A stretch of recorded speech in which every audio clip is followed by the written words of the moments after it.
ene na yebeto aso dia Ghana Ace Commission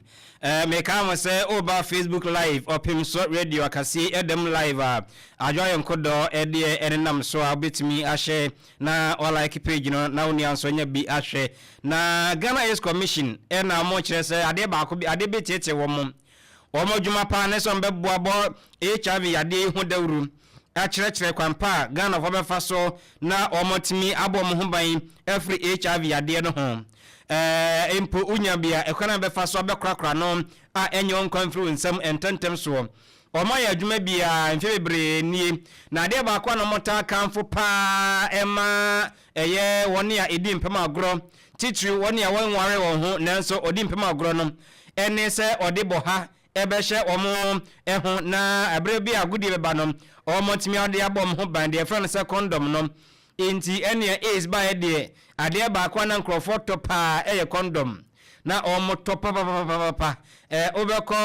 eye mia hodam tonton bi no na eho akwatwe ne bo be ye den edubere bi no aban ba mu ema omo chiche bi kura ne mpo duwa bi a omo timi chebie ema manfo so mfa mo ho ban nanso amanebo a Ghana Ace Commission ebo NSS say kama say Ghana mabunu na omaba no condom omumpe kra omumpe no raw inti abana sa na chese ade no na omo hweyi a ebetrete pa ama ayehu ne santi yene mame Olivia Graham asante mantema ono ne technical coordinator oda Ghana Ace Commissioner no yene ko atwenkomo na wakire yen de omo hunu ene senti a etisa mame Opemsuo da Rose ne mo adwo nwumre ya ne ya da wasino wadaja wanyama yen de mo kan mo pesa mo kire sen me da se pa wa kwanya o de amaye fa kwanya isto tia etifo nyina yehu enhwehwe mu amaye hu se mebunu no bebre na omo mpesa mu use condom na we no ye Ghana Statistical Service aya nhwehwe mu omo ye aya mo de betu dwana no na yehu se emma no mo wo 7 no mu be 23% enye nkrofo omo nya omo partners regular partners edi mpemu agro na sa number ekosho na omunye onkrofo enya mo partner edi mpemu agro so emu 11% pe ena mo use condom ena eba me mema no so 35% enye nkrofo enya mo partners ena we kana sa na cha se enye ne yere ana enye ne ku ena afi so enye ebi obi a onye no boyfriend girlfriend ana se bi onye ne ti hopo a ebi wo ha ma wo na ade enye nipa sa obi a enye ne partner almost 35% in men no na emu 28%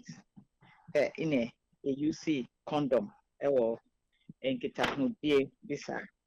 na we nya sometimes I go out and propose catch being said say ebi omu use condom a omu nya atenka na ebi so say u di tofia e wo say u han ne ho untumi ndi tofia yi na rapper no ho ina ya sanso hu say aya na impnepi no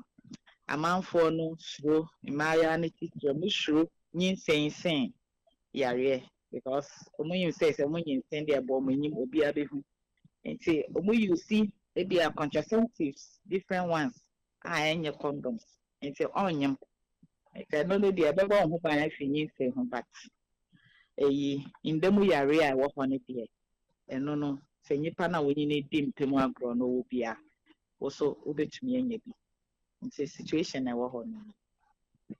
enti no se ya aba ne se ya mebuno edwane condom yi Ghana Ace Commission mo ya no deni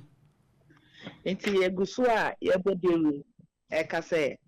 ye can for condom ama obi bia either u betwe ho eba na HIV a yaka obi bi ABC a yaka free tete enti NHS abstinence a just o twe ho efiri in pema bureaucrat won ware ya ana se bia won ware ya o twe ho kra in a being ye say we be no crack ama who can ye be our girlfriend and our boyfriend and our kunu and our year we be no crack ama in your panel ne see ne say so we so would mean chum who cry and want to mission in no credit any I will say a brain we be you see condom obviously a trust as well yeah castle say dear we here say be able testing na we hu ni status say owo HIV mo wani bi anaso onyi bi say we test na ehu say owo mo wani bi na say ya do to edro so na wo hwemu na wo nom an within 6 months crime ba we be stage bi a ye no undetectable I say mo wana bre no edro ne bre mo wana asesa ma every time bi kwa ye ka say ye test kra ye be ka say oh ye nse den na no nche say if you mojim that's so Opemsuo the would do stage na want to me in fact HIV no ensane obia and say we here say obia be tested we who status na do to do so e ma wan kasa nipa na ho de ma what na say to say e ma wa cry you mojim na afi so bo afoforo hu nya so pan and say e kwan ba ko so a to me the bo the home by now another thing so yes say you will be a friend no prep I know you pre-exposure prophylaxis I know say account for and only a chest say answer na when you be share or HIV na you dread the mawa no into say when you be share na say nipa no HIV cra wunya HIV in a san wo a drug so a post exposure prophylaxis and say a charity our kind of pep and only dear na we share HIV no ono ebetumi aba ne say obi ato obi mu na ana say ebi accident bi esi na obi moja ebi afrafra na say hospital kra na uyo obi a wo HIV no ejuma na ebi apande ne bi abewo eno no so ye grade de mawa within 72 hours a ebi a grafo me ebeka say we are exposed no ya do to edro no so for 1 month eba ne sa ne nipa no HIV kra wo a ebia sa wo share sa exposure no wunya HIV nti we ni nyoma bi mu a ye go so a ye bo hu bo eka condom na ye use no na afi so we say enye ndem nkria so nti ebia na ma amenyema na so HIV to me de man ba eno so ye sa prevention of mother to child transmission na wo antenatal no no say the mama no to edro no so a on farma ne ba no nti nyoma bi mu a ye gu so a ye nye ye partners ye bon crofo home fine yo madam ye beda se brese ye be fro na ye di asante mantem ha de ho komo nti me mfa na de no sia na ye nto so da bi yo me da se bo Madam Olivia Graham, technical coordinator, Ghana East Commission, Asante Mantem.